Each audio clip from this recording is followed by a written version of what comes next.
Hi there, it is Tracy here, and I just wanted to say that I'm thrilled that you're tuning in to this 3 and 30 presentation. So the topic of this session is Deskside manner and cultivating empathy in your course climate. And we know that empathy and demonstrating empathy is an important skill that, of course, we desire our students to have. And it is important in terms of our lens that we take to our teaching. So I'm thrilled that you're joining me for this session today. I'm just going to take an opportunity to get my PowerPoint rolling. So share that screen and talk to you a little bit about our 3 and 30 frame as well. So when we do these 3 and 30s, basically we're going to be moving through 3 topics around our theme today, which I've mentioned is Deskside manner and cultivating empathy in your course climate. And so these webinars are 30 minutes in duration, but I will have time for questions after. And for those of you watching asynchronously, awesome. And feel free to reach out to me at any time if you have any questions. And that would be at tracy.mitchell-ashley@georgiancollege.ca. And there's no E in Tracy. So again, I'm here to answer your questions about any of this information. And for sure, you can always check out our CTEL website and our Blackboard course shells as well. Thanks so much. So the foundational concept really for this session is this notion of desk-side manner. And desk-side manner in teaching is really equivalent to what we consider bedside manner in practice for medicine. And really both of those things are based on empathy, being able to understand the position of somebody else and making and matching your behaviors around that to where they are coming from. So we need to model empathy in order for students to develop it. And fostering empathy sets a classroom climate that makes teaching and learning a lot easier. So in other words, it's really time well spent to actually be empathetic or empathic with your students. So when we think about empathy and defining it, Ashoka, which by the way is an international organization that looks at skills and mindsets related to positive impact in communities called change making, they define conscious empathy or an element of empathy as the ability to be aware of and understand one's other individuals, our own and groups' perspectives, and use that understanding to recognize patterns over time and guide one's actions to contribute to the good of all. And so this business of being empathic becomes really important when we think about our educational context, and I'll show you why in a little bit. So the first key takeaway that I'd like to suggest in this 3 and 30 is that from the get-go, we can actually convey empathy in our syllabus. And by doing so, we start to build a relationship with our students. And we know that, in fact, our interactions really are a process of relationship building. And the better that the relationship is, the more opportunity for teaching and learning that benefits everyone. So conveying empathy in your syllabus as one of the most and first documents that your students connect with can be really, really helpful. So there's a couple of ways that we can convey empathy in our syllabi. So certainly if we add sort of caring content, we demonstrate empathy. And adding caring content can happen in numerous ways. Certainly, if we recognize the syllabus as a connection tool, as a connection device, then that, automatically that's an important first step. If we think of our syllabus as Ken Bain puts it, as an invitation into our course, then that's also a great frame for us to use when we're writing the syllabus. And certainly you can access resources such as Ken Bain's discussion about the syllabus as an invitation in the Lauder syllabus development section, and the Lauder course resources are available to you in our CTEL online modules in Blackboard. Using a friendly tone in your syllabus. So putting some of you in there and having an invitational tone is also really, really helpful for students. It will work to actually convey that invitational sense that Ken Bain is talking about. So certainly using language that is friendlier as opposed to punitive, that invites in or shares your excitement rather than lectures at, can be really, really helpful. And again, there are all kinds of resources that we can look at that talk about tone, but certainly one in particular, and if you contact me, I'm more than happy to share, is this work here, and just gives you little demonstrations of the different kinds of tones. So, something like, I will hold one office hour each week. Email me if you have questions but are unable to attend. We can find another time. That's not a welcoming tone. That doesn't say, please contact me, or I look forward to that, or I'm interested in making a connection with you. And so just doing a small flip, you can actually start to send a message to students that you are very interested in them. And I'm just going to flip back over into our PowerPoint. Certainly, one other thing we can do with regards to language is making sure that our language really is success focused. It's hope cultivating. So instead of saying, you won't succeed unless you, flipping that to say, you can succeed in this course by doing this, or if you do this, you'll have a great outcome. And very easy shift. I often incorporate a philosophy statement into my courses, but I also often incorporate how you can succeed, how previous students have succeeded or experienced success, the kinds of things I did in order to experience success, and just frame it, and then from the student's perspective as well. So, you can do this. I see you being successful, and if you follow this path, you're going to have success. The other thing too, we know our learners are becoming more and more visual. We have many learners who are visual learners by nature anyway, but certainly visuals do something different to us, and they do something different in the brain. And when we couple visuals and text, we're really honoring sort of multiple deliveries of information in that universal design for learning sense. So even having your syllabus set up to be visual from the get-go can be very helpful. Again, in our Blackboard online modules, you can find links to different examples of syllabi created by some of our Georgian faculty. A couple of the pieces that really I enjoy looking at, though, are from Cambrian College in their Center for Teaching and Learning, and it's called their Teaching and Learning Innovation Hub. And these were designed actually by, I believe, a student on placement. They're a series of really neat infographic syllabi using PowerPoint as a template builder. And so this is a public access link that, again, you can contact me for. And you'll see here that they have several different types of syllabi that are visual and that will mark journeys or paths for your students. Anybody, for example, in the medical profession may enjoy this particular template. So again, these are fantastic ways to convey your understanding of your students who may benefit from visual as well as text-based information coming at them. So you send a sort of you are sending an empathic message by honoring sort of that need that will benefit the students. And certainly I mentioned before, teaching philosophy, this business of bringing you into your syllabus can be really, really important. That's, of course, you are the one setting up your relationship with your students. And even in this asynchronous environment that we often find ourselves in now, your relationship still will pave the way for future learning. And your relationship can be a distance, mutual respect and understanding. It doesn't have to be in the same shared space. In other words, we can build relationships from a distance. So sending caring cues in your syllabus, motivational pieces, your own experiences, some excitement for your profession, those can all benefit your students in a great way.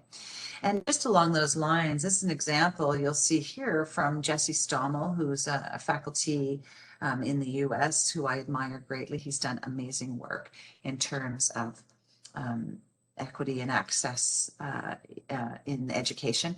and in the digital world, in digital education.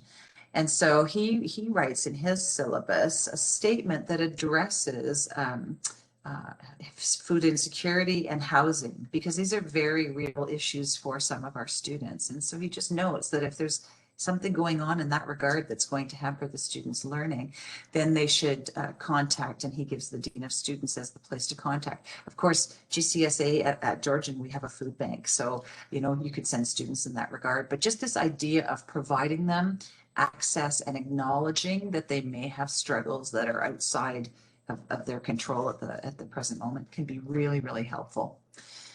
So, these are all ways that we can demonstrate that we have empathy.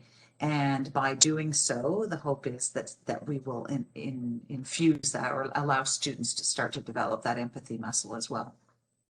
So that's sort of step one when we think about one way in this 3 and 30.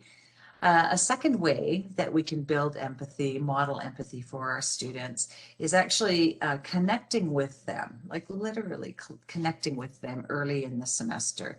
And by connection, I don't mean a specific time and space or meeting in that in-person sense at all. I mean connecting around ideas and letting them know that you are interested in learning about them as part of your classroom community, as part of that course cohort and community, because community, of course, matters and learning is social. So there are things that we can do synchronously and asynchronously from a distance to connect as the current circumstances dictate in many of the times. And then, of course, connection can happen in person in different ways in a classroom. There are a couple. The first example that I would love to share was designed in the version that's real as a ball, designed by Laura Koza, who is a faculty and also works in our Center for Change Making Social Innovation. And so this was just a conversation starter, this thumb ball. It was meant to get students engaged in learning about each other and their faculty, and around things that we would consider important to the person or the human who is involved in building the relationship. So I'll just open the thumb ball just for you to get a sense. So these questions are all prompts that could be used in a classroom. In an online setting, certainly you could spin the wheel and have students respond in chat, or you could spin the wheel, have a question, send students out into breakout rooms to have conversation. Depending on the size of your class, if you have a smaller group, you could do it right in a single meeting window. Certainly you could share the link and have students, even if you're completely asynchronous, have students respond to these questions in a discussion board or maybe a Flipgrid, just to incorporate another digital opportunity for sharing a discussion as opposed to always written. So basically how this works is you tap, I'll be catching my spin right now, and it'll land on a question. I love spinning the wheel. I could watch it. And so the question is, when is the last time you proved them wrong?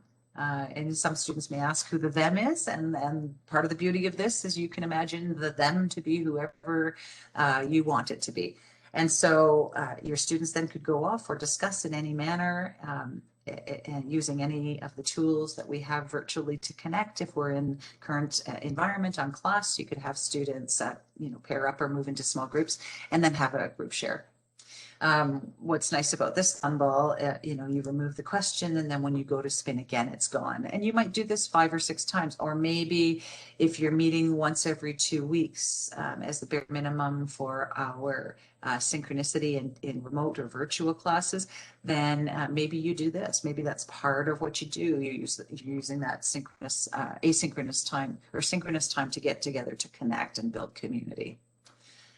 So that is one phenomenal tool. Another one in terms of this, making connections early with your students, because of course, building that work early helps the long game, right? The better that students feel part of a community, the better that they feel that they are in this with you and with their peers, the more likely they are to retain, to engage, to participate, to have success.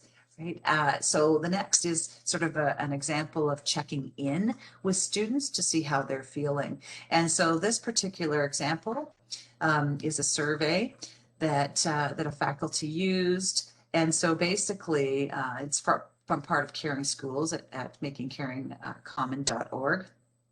And so this faculty has, how are you feeling today related to COVID?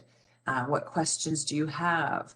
What concerns do you have? Do you have any other ideas? And how can I support you today? Or what can I do better to support you today? Of course, this could be, adapted. We can use Microsoft Word, or we can use Microsoft Forms as opposed to Google Forms. Google Forms are accessible to us as well, so it depends on you, but I am always of the, we have MS Forms, so they're a great place to use. But the idea is getting the students and allowing them to have an opportunity to bring things that may be influencing their learning into the conversation with you in order for them to feel like those things are important, that they're understood. Right? It's not that you're going to solve those problems for them. It's not that those problems are going to go away. They're way outside of our control and sphere of control. But what it does do is send the message that you understand that there are things that are going on. And so that message is very powerful because it means that somebody is being listened to. So, I always get excited about these kinds of forums because of what they're doing, not so much what they're telling me. And so certainly those kinds of check-ins can happen early in term to build connection, but they can also be part of the process of your semester with your students that continue to send those really strong messages about the value you have for the relationship and for the community of learners in your course. This is another example of using a form. This is one that we use in CTEL, when we are having participants come into our orientations. So this is set out before teaching at Georgian or before an orientation session, and we just sort of acknowledge that we want to get to know students by their name and last name, pronouns, what describes them in terms of how they are coming to the space in this situation as new teachers to Georgian. Internet connection, that clearly matters these days in a big way. How you're feeling, characteristics of an online class, characteristics of an online teacher. So when we receive this information back, it really helps us, sort of get a feel for what we need to cover in our orientation session, the kinds of things that are on our teachers who are our students at the time minds. And so really important, and this is the same kind of thing to bring to your classroom, that kind of taking the pulse on your students very early, finding out, who your students are and what they're bringing to the space, their beliefs about learning, for example, and their previous experiences with learning can be really impactful in the sense that those are situational factors that will influence what happens in our learning. So really, great, helpful example as well. And then just another example, and this is based on what's called Compass Points, which is a phenomenal, from a phenomenal site called facinghistory.org, whose work is in certainly equity, diversity, and inclusion. And so based on that particular forum where they use the compass points to formulate questions or suggest using the compass points to formulate questions for students. I've got an example here that I've used in MS Forms, and just going to flip back in for 1 second, pause the recorder. Okay, there's always got to be something. So I've rebooted the link into the form I was just talking about. And so in this particular example, you'll see that I'm using exactly like facinghistory.org did, the compass points to have students think about what excites them in the class, what worries them about in the class, what they need to be successful in the class, and then any suggestions they have for me. And so again, by incorporating a conversation, or students into a conversation where they can share the stuff around their education, by acknowledging that the stuff out here might impact them, and that the feelings they have about learning, about the course, about their experience will impact them, is really key. And more importantly is not the amount of content that you get, it's the fact that you have how and what you're doing in order to send a very powerful message to your students that you care about this and you know it is an influencer. So again, these strategies sort of fall in under that concept of getting to know your students, and getting to know your students by building early connections that are based on empathy can be really powerful in terms of the long-term learning in for your students and the overall experience for everyone. I have one last sort of conversation to share with you, a third takeaway in this 3 and 30, and that is really the business of checking in. And checking in regularly with your students to see where they are at and how they are at. And so certainly we can check in with our students both synchronously and asynchronously. Just even by posting a message in Blackboard and asking students to do or respond to that, using something fun like Flipgrid app to get students engaging around a question or a prompt. Those can be sort of asynchronous ways. And then you can also, in your synchronous sessions, offer, again, connection as a theme of those sessions so that your students know that you are checking in. When we think about checking in, there are lots of ways that we check in terms of learning. We'll talk about those in a second too, but also checking in about how students are coming into a space, emotionally, spiritually, physically, mentally. And by space, I mean virtual space or physical space, or conversely, how they're feeling in a space, even when we're not sharing a zone. So in this activity, this is a poll everywhere. Students have the opportunity to log into a poll, and they can, suggest how they're feeling. Now, if I have students do this in a synchronous session where we are coming into a virtual room together, or in person in a classroom on campus, which I can't wait till there's more of. But when we do that, the reality is that how students vote on this will impact how I teach to some degree and the way I approach the lesson for the day. It's not going to change my content necessarily, but it is going to maybe change my conversation around the day. And so if it's just before midterms and everybody's coming in with a yellow because they're under high stress, then my energy has to do something different in the space for the students. And that can be in a virtual space as well. This can really help inform my practice. And when I use something like this to help inform my practice, I'm demonstrating empathy for the place that the students are in at the time. And these aren't great big shifts. Like, we know our content and we know what we have to get through.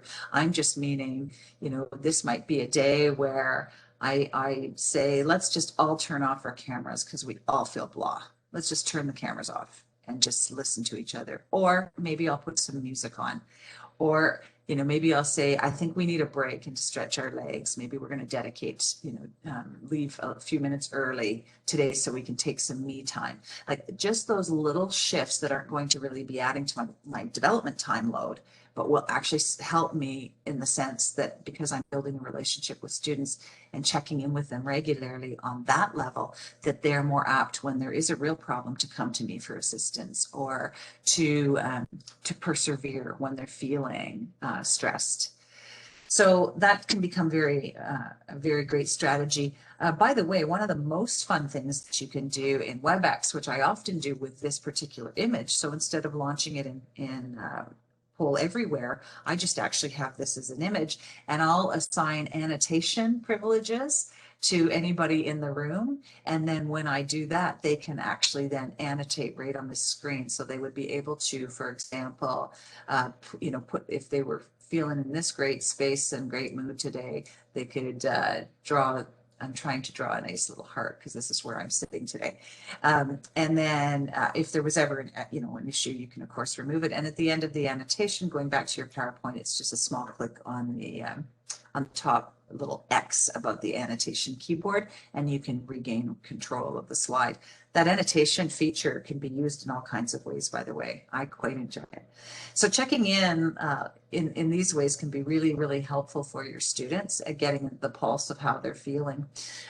Just before I flip over, actually, I want to point out that with this kind of check-in, though, we also have check-ins that for sure relate to academics. So things like stop, start, continue can be a great one in terms of learning, where students feel they're at, what they still feel they need in terms of future learning. Minute papers, for example, or using small quizzes like Kahoots to check in. That helps really in that metacognitive sense so that they can actually see where they are in their learning. But even by valuing that and demonstrating it, we also send an empathic message to our students that we care, that they know where they're at, that they can check in, and then they can, see in the big picture how they're doing.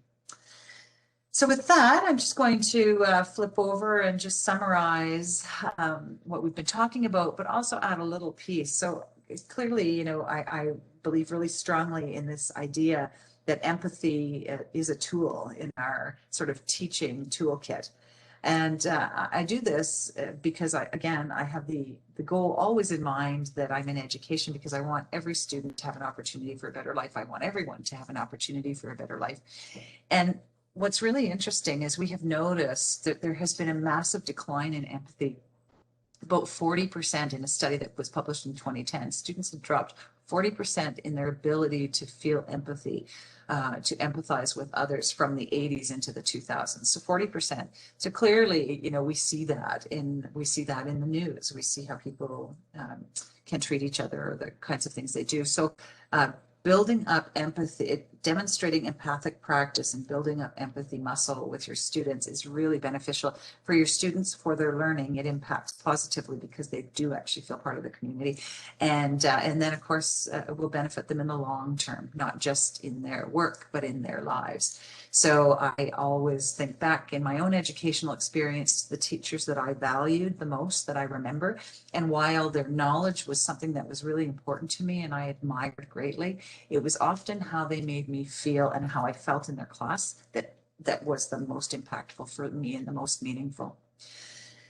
So all of that goes to stopping that empathy decline trend, right? We want it going back up this way. And we know employers want students who have an empathy lens as well. And in many of the professions that we represent at the college, it's a modus operandi that is, detrimental to a career if it's not there. And we know that we can model empathy, right? As educators, having been through the system, having had experiences, we bring something to that. And so, empathy is an inexpensive tool that we have that can send very powerful messages to our students and actually make our, the teaching and learning experience so much better. So again, I suggest that if you have any questions or thoughts, want to engage more in this conversation, I would love to connect with you. Again, it's Tracy Mitchell Ashley. I am in the Center for Teaching and Learning, and I am happy to deep dive into this or any other things that questions that you have. I sort of support areas of foundations in teaching and learning, foundational principles of pedagogy. I also work with change making and social innovation, things like experiential learning around community service learning, and can help you out with some tech and some other questions that you might have, and certainly looking for technologies that will support the innovating that you want to do or that will support the transformation that you want. Thanks so much. I hope you're having a great day and that all is well at your desk and in your home. Thanks for joining me in this 3 and 30. Take care.